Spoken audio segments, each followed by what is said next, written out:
Salut tout le monde, c'est Kazeyer. Aujourd'hui on se retrouve pour une nouvelle série. Pour ceux qui ont vu en tout cas ma vidéo sur donc le classement des meilleures séries de Sensei, en tout cas mon classement personnel, beaucoup m'ont reproché d'avoir mis The Lost Canvas en 3ème position, notamment en me disant que c'était la meilleure série, etc. Je ne considère pas que c'est la meilleure série, je trouve qu'elle a énormément de défauts, mais je me suis dit pourquoi pas relire le manga, peut-être que ça me fera changer d'avis, que j'aurai une nouvelle vision de l'œuvre, et en faisant ça, je me suis dit que ce serait peut-être intéressant de vous faire partager mon analyse et mes lectures donc sur The Lost Canvas, et donc c'est pour ça que je fais cette vidéo, cette première vidéo qui sera donc une série de review des tomes, alors soit une review par tome, soit une review pour plusieurs tomes ou juste pour un passage, mais des reviews qui vont couvrir l'ensemble de The Lost Canvas, et dans chacune des vidéos vous aurez donc un résumé du tome ou du passage dont je vais parler, à chaque fois ce sera dans l'ordre chronologique bien évidemment, et puis après ce petit résumé,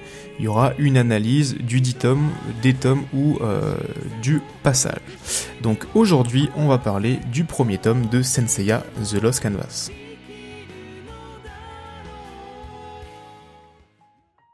On va donc commencer avec un petit résumé du tome 1, donc c'est une vidéo que je fais à chaud, donc je lis le tome et je fais directement la vidéo, j'ai pris des petites notes, c'est pour éviter de suranalyser l'œuvre et vraiment donner mon avis et mon résumé à chaud. Donc le tome 1 de The Lost Canvas nous représente l'univers donc de Senseiya, avec bien évidemment la présentation de ce que sont les Saints, de qui est Athéna, de qui est Hadès, etc. Et le manga commence avec un flash forward, donc une action qui va se passer dans le futur, enfin en tout cas dans le futur de la série, où on voit donc un jeune chevalier de Pégase qui va faire face à Hadès et qui semble connaître Hadès. Ensuite on va retourner quelques années auparavant, où on va rencontrer de jeunes enfants, deux enfants particuliers. Le premier s'appelle Elone, qui est un jeune garçon blond, très doux, très féminin, qui est d'ailleurs présenté un petit peu comme Shun, donc assez androgyne, assez fragile. Et puis on a son ami Tenma, qui lui est son total opposé, donc très téméraire, très très fort, et qui a une apparence qui est très similaire à celle de Seiya. D'ailleurs le début de l'œuvre ressemble un petit peu au début de l'attaque des Titans, avec des personnes qui viennent embêter Armin et il est sauvé par Eren. C'est un petit peu le même principe ici dans The Lost Canvas, sauf que The Lost Canvas est sorti avant, donc peut-être que l'auteur de SNK s'est inspiré de ce passage, c'est totalement possible. Donc voilà, on va suivre les deux personnages, donc Elone et Tenma. On va suivre ensuite Elone qui va se rendre donc à la cathédrale, puisqu'en fait il suit des cours de peinture, donc c'est un jeune orphelin qui est assez pauvre, mais il va quand même suivre des cours de peinture, parce que c'est sa passion, et il va rencontrer un évêque, je crois que c'est un évêque ou un cardinal, non c'est un évêque, qui va lui dire que il peut trouver une couleur rouge exceptionnelle sur la montagne. Donc il va aller sur cette montagne pour trouver cette couleur rouge, en tout cas ces fleurs qui vont lui permettre d'obtenir cette couleur rouge, et là-bas il va faire la rencontre de Pandore, qui va un petit peu essayer de parler à son subconscient et va, semble-t-il, réveiller ou en tout cas réincarner Hadès dans son corps, puisque Elone étant la personne la plus pure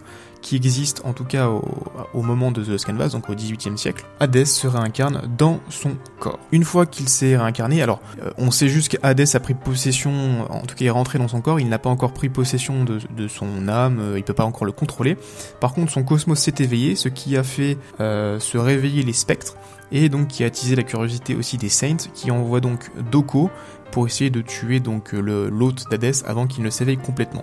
Sur son chemin, il va croiser des spectres qui vont se faire totalement éclater la gueule par Doko. Ensuite, on va retrouver Tenma et Elone. Donc Elone, après son espèce de semi-éveil d'Hadès, est un petit peu malade. Donc Tenma est à ses côtés. Et Tenma lui explique en gros, enfin on apprend que Tenma a été sauvé Elone parce que il a senti que son ami était en danger. Il a expliqué un petit peu qu'il a l'impression d'avoir un univers à l'intérieur de lui. Donc en gros, il explique qu'il a un cosmos, mais il n'arrive pas à mettre les mots dessus. Et alors qu'on a une petite altercation entre Elone et Tenma, des orphelins qui étaient avec Elone et Tenma leur apprennent que y a un barrage qui a cédé, qui vont se faire noyer en fait par une rivière qui a été détournée, et que les citoyens ont fermé les portes de la ville, et donc ils sont bloqués, ils vont mourir noyés.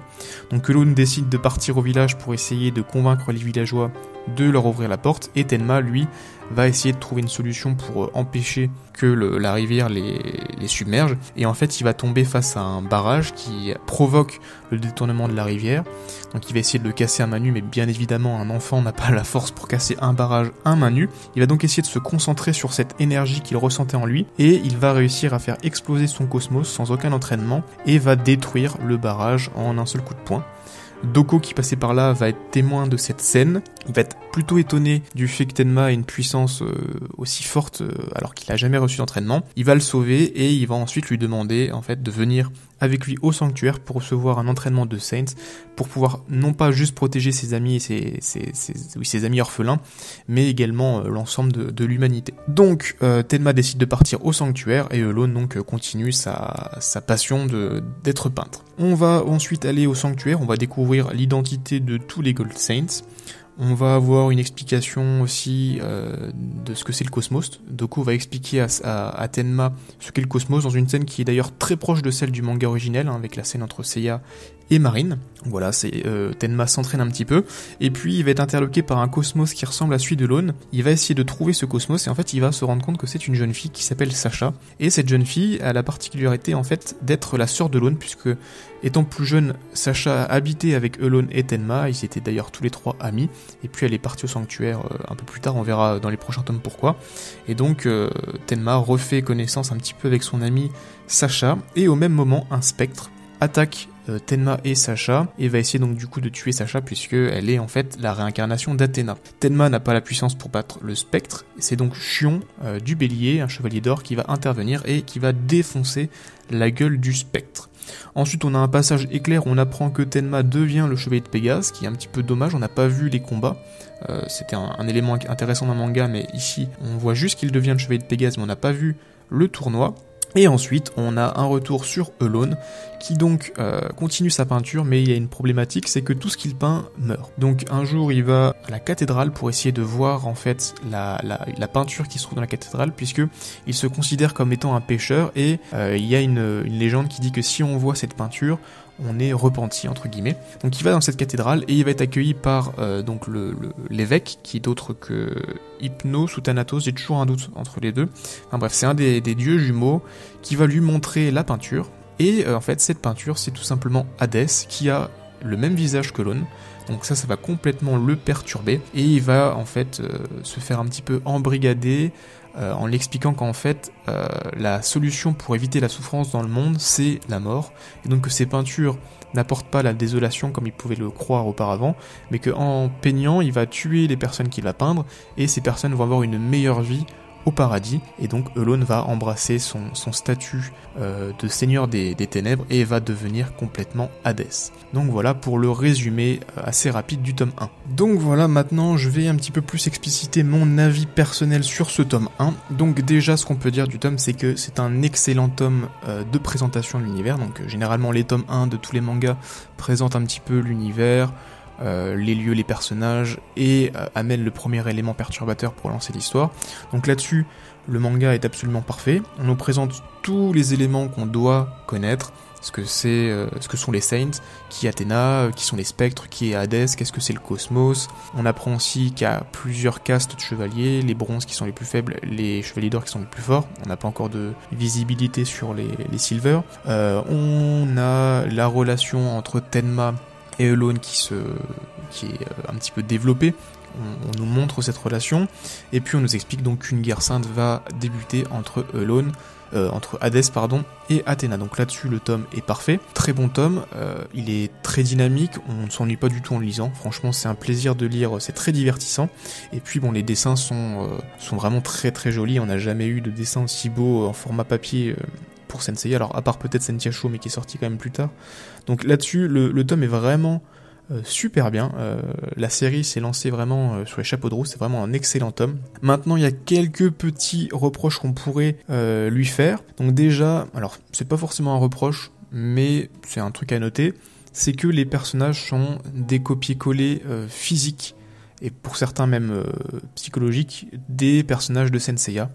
On le voit, Tenma c'est un copier-coller de Seiya. D'ailleurs on voit un Seiya dessiné au tout début du tome, et il a exactement la même allure, la même carrure, la même tête que Tenma. Tous les chevaliers d'or sont identiques aux chevaliers d'or du manga classique. On voit à un moment une double page où on voit tous les chevaliers d'or avec leur visage visible, et c'est clairement des copier-coller des chevaliers d'or de Senseiya. Alors pour Shon et Doko, ça se comprend puisque c'est les mêmes personnages. Pour les autres, c'est un petit peu facile. Alors je sais que c'était pour ne pas perdre le public japonais qui ait un petit peu des repères, mais c'est un petit peu dommage là-dessus. Et puis autre chose qui est un petit peu dommage, c'est qu'on a Alone qui est vraiment donc la personne la plus pure sur Terre, donc comme dans Senseiya, ça c'est normal, c'est la condition pour pouvoir être l'autre d'Hadès. Par contre, il est encore présenté comme un petit peu Shun, très féminin, très doux. Je suis pas sûr que être la personne la plus pure du monde, ça veut dire forcément être doux, être malléable. Mais bon, ça là-dessus encore, on peut se comprendre. Ensuite, il y a 2 points par contre qui me semblent un petit peu plus problématique, surtout un. Le premier point, moi, que je trouve un petit peu dommageable, c'est le fait que Tenma soit déjà fort, en fait. Et déjà, au début du manga, quand il ne maîtrise pas son cosmos, il est plus fort que la moitié des jeunes. D'ailleurs, des espèces de voyous l'avaient attaqué et avaient expliqué qu'il était le plus fort du quartier, que même les adultes avaient un petit peu peur de lui. Et puis, sans jamais avoir reçu aucun entraînement, il a déjà une sensation du cosmos, il arrive déjà à ressentir le cosmos, et il arrive déjà à l'exploiter. Ce qui est, je trouve, une faiblesse dans le sens où Senseiya nous montrait, en tout cas le but de Senseiya, c'était de nous montrer que, avec de l'entraînement et du dépassement de soi, on devenait plus fort. C'est d'ailleurs pour ça que dans Senseiya, Seiya galère à briser un rocher au début parce qu'il est nul à chier, et puis à force de s'entraîner, il devient de plus en plus fort. Ici, on a déjà un protagoniste qui a une puissance cachée phénoménale, on le sait, même lui le sait un petit peu finalement, et donc ça c'est un petit peu dommage de nous le présenter déjà comme un futur surdoué, un futur surhomme, ce qui n'était pas en fait l'optique principale en tout cas de Senseiya à la base, mais bon après c'est un parti pris comme un autre. Deuxième point qui était un petit peu dommageable, c'est aussi l'explication du cosmos, qui est identique à celle dans Senseiya. Donc dans Senseiya on avait Seiya qui n'arrivait pas à briser un rocher, du coup on avait eu une explication par Marine qui lui expliquait le fonctionnement des atomes, etc. et qui ensuite brisait le rocher. Là, ça se passe exactement pareil. Tenma essaie de casser un gros rocher cette fois, puisque bon, il est un petit peu plus fort que Seiya, donc c'est pas un caillou qui doit briser, mais il n'y arrive pas. Du coup, Doko lui explique le truc des atomes, etc. Donc ça peut être une bonne explication, faut l'expliquer. Et puis après, brise le rocher. Donc ça se passe exactement comme dans Senseiya. C'est un petit peu dommage. Voilà, s'il y avait un reproche à donner pour l'instant au début de cette aventure, c'est vraiment que ça ressemble, il y a beaucoup d'éléments copier-coller de Senseiya, des éléments qui n'étaient pas forcément obligatoires de copier, où on aurait pu un petit peu s'écarter pour avoir une personnalité un peu plus propre, mais dans tous les cas ça ne gâche absolument pas la lecture, et vraiment le début de cette œuvre est pour l'instant génial, dessin parfait, scénario super cool pour l'instant, des protagonistes qui commencent un petit peu à être développés, tous les éléments de l'univers qui sont expliqués, donc ça vraiment, le premier tome de The Lost Canvas est validé, c'est super.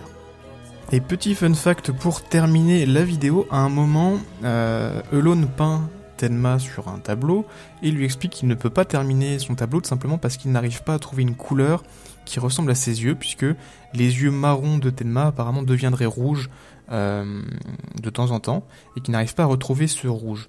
Et en fait, ces yeux marrons qui deviennent rouges, c'est une référence à Kurumada, et notamment à son illustration du tome 1 de la version Deluxe de Senseiya, où sur cette illustration, on voit Seiya un petit peu de profil, en train de crier, et il a des reflets rouges dans ses cheveux qui sont normalement bruns, et ses yeux qui sont bruns sont totalement rouges.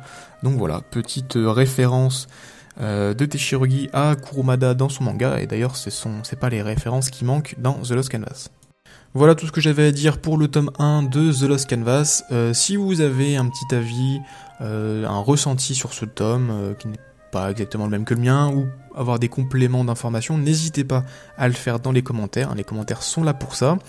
Comme d'habitude, je vous invite à me suivre sur Twitter et sur Discord, tous les liens sont dans la description, et moi je vous dis à la prochaine. Ciao tout le monde.